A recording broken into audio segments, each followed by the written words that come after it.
Sabe, ainda quando eu era estudante de psicologia, eu sempre tive uma dúvida. Mas o que diacho Skinner quer dizer com crenças não importam? Skinner era insistente, mas não ingênuo o suficiente para definir todo o fenômeno mental como um comportamento privado. A verdade é que para explicar essa questão é necessário compreender um pouco de filosofia da mente. Para Skinner, os fenômenos mentais, crenças, vontades, sentimentos eram um efeito de contingências externas do ambiente. Mas esses fenômenos, por sua vez, não alteram o ambiente de volta. Em Introduction to Psychology, do Ernest Hilgard, Hilgard descreve Skinner como um fenomenalista. E escreve ele: para Skinner, eventos internos são produtos de contingências ambientais, sem papel causal distinto. Isso aproxima de uma forma pragmática de fenomenalismo. Mas o que seria esse tal de fenomenalismo, você me pergunta? Colega cientista, imagine um carro correndo na estrada.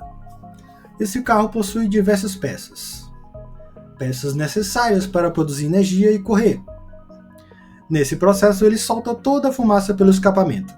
Pense que as peças do carro seriam os estímulos. A ação de correr é o comportamento. E a fumaça do carro, os fenômenos mentais.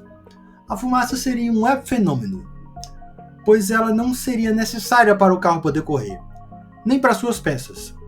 Para o fenomenalismo, crenças, sentimentos e imaginação são apenas subprodutos da fisiologia cerebral e da cultura. Mas estes não alteram o ambiente de volta. Não significa que sejam abstratos ou metafísicos, apenas passivos, pois não possuem nenhum papel ativo no comportamento. Isso é chamado na filosofia da mente de fenomenalismo. Ora, esse argumento seria totalmente viável para Theodor Meinet, o neurologista que desenvolveu o que ele chamava de corte cerebral. Para Meinet, a mente é um produto direto de associações entre diversos centros cerebrais, sendo tanto observável como também necessário para o funcionamento cerebral. Teorizava assim também o seu aluno, Sigmund Freud. Freud, como seu mestre, era um mecanicista convicto. Freud avançaria definindo todo e qualquer fenômeno mental como causalidade de um aspecto biológico. As pulsões. Por exemplo, a pulsão de Eros de Freud era associada à capacidade das substâncias orgânicas em reproduzir unidades cada vez maiores. Desejos sexuais, produto de associações entre zonas erógenas excitadas. Os sonhos mantinham o sono protegido. A consciência como algo que se localiza na parte da frente do cérebro. Em Projeto para uma Psicologia Científica, Freud repudia misticismo e reitera que para entender a mente humana requer uma abordagem que esteja, ao menos em algum nível, vinculada à anatomia. Na filosofia da mente, essa posição de Freud e seu mestre é chamada de associacionismo fisiológico, onde fenômenos mentais são resultado de associações fisiológicas, principalmente cerebrais. É fato que no século XX houve muitas teorias psicológicas, e a psicologia esteve entre essas duas posições filosóficas não tão diferentes. Associações ou fenômenos, havendo uma predominância das teorias associacionistas. Porém, no horizonte da década de 50, uma nova abordagem se aproximava. Não advindo da psicologia, mas da engenharia. Um engenheiro e filósofo chamado Norbert Wiener teorizou sobre os novos sistemas de feedback em seu livro A Cibernética. E o que é um sistema de feedback, você me pergunta? Bem, vocês sabem o que é isso? Isso é um termostato. Um termostato é um sensor de temperatura, um componente comum das geladeiras e aparelhos elétricos da sua casa. Um termostato é constituído de 3 partes. 1. Uma chapa bimetálica que expande ou contrai de acordo com a temperatura. 2. Uma chave interruptor que fecha ou abre o circuito. Geralmente circuito eixo composto por gás. 3. A resistência, que é um elemento que vai aumentar ou diminuir a temperatura quando ativado o interruptor.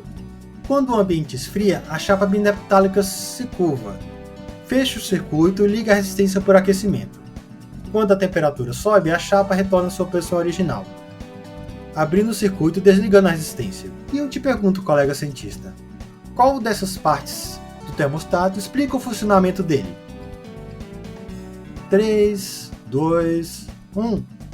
E eu te digo, nenhum, pois o termostato apenas tem valor quando ele está dentro de um sistema, seja geladeiras, micro-ondas ou robôs.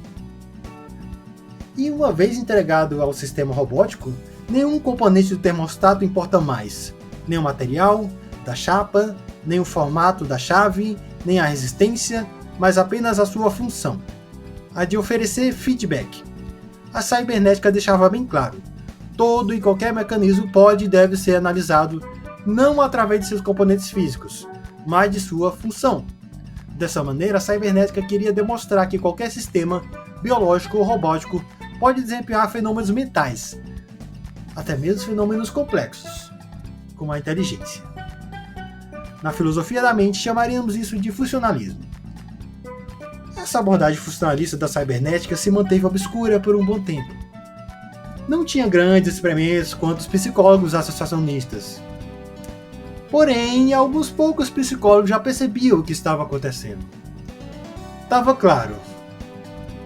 Os robôs de Wiener, uma hora fariam um baita escassez na psicologia. Sobre esse desenvolvimento da cibernética, o psicólogo Jean Piaget nos explicará. A invenção dos modelos cibernéticos foi tão tardia que precisamos recorrer constantemente à análise de atividades humanas e processos fisioquímicos. Isso porque, mesmo para os cientistas mais realistas, parecia incontestável que a realidade obedecia a operações lógicas matemáticas elementares, aditividade, transitividade, etc., análoga às nossas. Ao que parece, era apenas um caso de antropomorfismo. Piaget ainda acrescenta mais.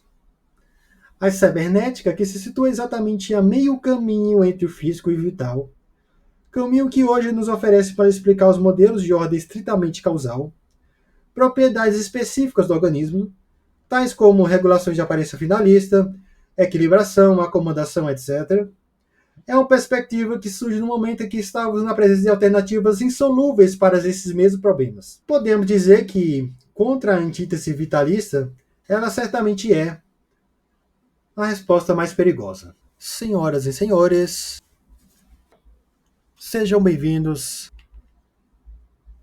à cibernética.